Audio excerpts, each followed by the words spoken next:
تا دێت ڕێژەی بێکاری لە هەرێمی کوردستان زیاتر دەبێتن و حکوومەت هەرێمیشیز پلان و بەرنامێکی نییە بۆ کەمکردنەوەی بێکاری یان خستنەکاری دەستی کرێکارانی ناوخۆیی.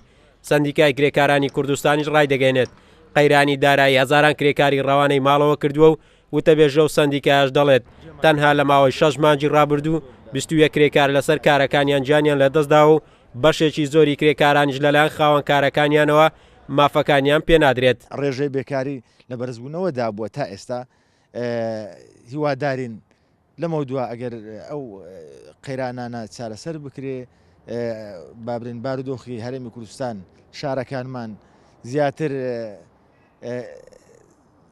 بەرەو باشی بڕوە، ینی لە ڕووی داراییەوە ئیش و کار زیاتر بی کۆمپانیەکان دەست بەکار بن، بێگومان ئیش و کاریش بۆ کرێکاران پێمان وایە بەرەو باشی دەڕوە. لە ماوەی ئەو 6 مانگەی ئەو 6 مانگەی ساڵی 2016 لە پارێزگای هەولێر و دەوروبەری بەداخەوە 21 کرێکار ژیانیان لەدەستدا. لەگەڵ جێهێشتنی ژمارەیەکی زۆری کۆمپانیا و مایەپووزبوونی سەدان کۆمپانیای تر چینی کرێکاران زیانێکی زۆریان بەرکەوت بەتایبەت کرێکارانی ناوخۆیی.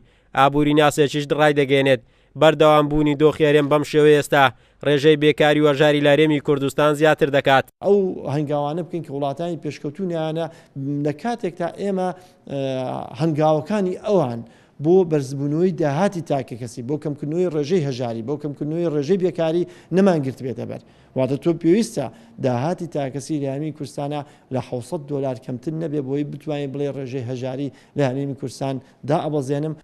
ماوەی 2 ساڵ هەرێمی کوردستان ڕوبەڕووی قەیرانێکی سەختی دارایی بۆتەوە و ئەرچی حکوومەت هەرێمی کوردستانی لە دابینکردنی موچە و پێشینەی کۆمپانیەکان قورستر کردووە.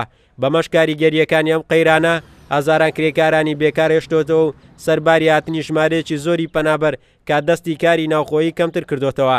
سەندیکای کرێکارانی کوردستانی ڕای دەگەێنێت زەرمەندی یەکەم لەم دۆخە هەرێم دوای موچەخۆران چینی کرێکارانی کوردستانە.